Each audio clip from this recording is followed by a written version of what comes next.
इन्ना खादम है। मैं बेन मंदूरी करना हाँ फालतू हो गया है कभी मेरी सारी सुनने इन्ना दमे का ही मसला है। मेरा पंप है इसमें बगैर मैं सार नहीं लेता जाता। पीछे दिहाड़ी करना हाँ राह जाता मेरे फालतू हो गया। मेरे छोटे छोटे दो बच्चे ने बच्चे छोटे ने काम नहीं कर सकते। मेरी बीवी कोठियां काम कर दी इन्हें मसला हो गया इन्हें काम छड़ता। ਇਹ ਮੇਰੇ ਮੀਆਂ ਨੇ ਤੇ ਇਹ ਦੋ ਮੇਰੇ ਬੱਚੇ ਨੇ। ਇਹਨਾਂ ਨੂੰ ਫਾਲਜ ਵੀ ਹੈ ਤੇ ਦਮੇ ਦਾ ਮਸਲਾ ਵੀ ਹੈ ਤੇ ਅਸੀਂ ਬੜੇ ਗਰੀਬ ਲੋਕ ਹਾਂ। ਕੋਠੀ 'ਚ ਕੰਮ ਕਰਦੀ ਸਾਂ ਠੀਕ ਹੈ। ਮੈਨੂੰ ਥਾਇਰਾਇਡ ਹੋ ਗਿਆ ਗੱਲੇ 'ਚ ਗਿਲਟੀਆਂ ਨੇ ਜਿਸਮ 'ਚ ਵੀ ਨੇ ਤੇ ਖਾਵਣ ਤੋਂ ਬਾਅਦ ਮੈਂ ਹੀ ਕਮਾਉਣ ਵਾਲੀ ਹਾਂ ਤੇ ਮੈਂ ਹੀ ਬਿਮਾਰ ਹੋ ਗਈ। ਕੰਮ ਨਹੀਂ ਹੁੰਦਾ। ਛੋਟੇ ਛੋਟੇ ਬੱਚੇ ਨਹੀਂ ਪਾਲਦੇ। ਸਾਡੇ ਘਰ ਰਾਸ਼ਨ ਨਹੀਂ ਹੈ।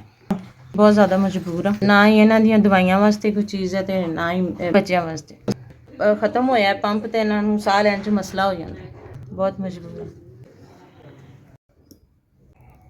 ਤੁਹਾਡੇ ਦਾਰੇ ਸੀ ਤੁਹਾਡੀ ਬੜੀ ਮਿਹਰਬਾਨੀ ਯਾਰ ਮਦਦ ਕੀਤੀ है बड़े शुक्रगुजार हैं। सी दवाइयाँ भी ले ला कैप्सूल भी ले ला दारे का बहुत शुक्रगुजार हाँ। ਤੁਹਾਡੇ ਦਾਇਰੇ ਦਾ ਬਹੁਤ ਸ਼ੁਕਰੀਆ ਸਾਡੇ 5000 ਦੀ ਮਦਦ ਕੀਤੀ ਹੈ।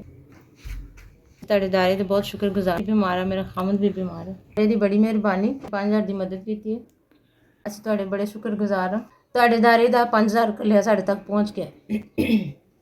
ਅਸੀਂ ਹੁਣ ਰਾਸ਼ਨ ਪਾ ਲਾਂਗੇ ਦਵਾਈਆਂ ਲੈ ਆਵਾਂਗੇ। ਤੁਹਾਡੇ ਦਾਇਰੇ ਦੀ ਬੜੀ ਮਿਹਰਬਾਨੀ। ਅੱਲਾਹ ਪਾਕ ਤੁਹਾਡਾ ਦਾਇਰਾ ਚੱਲਦਾ ਰਹੇ ਤੇ ਗਰੀਬਾਂ ਤੇ ਹੱਥ ਰੱਖਦੇ ਰਹੋ। ਤੁਹਾਡਾ ਕੱਲਿਆ 5000 ਸਾਡੇ ਤੱਕ ਪਹੁੰਚ ਗਿਆ।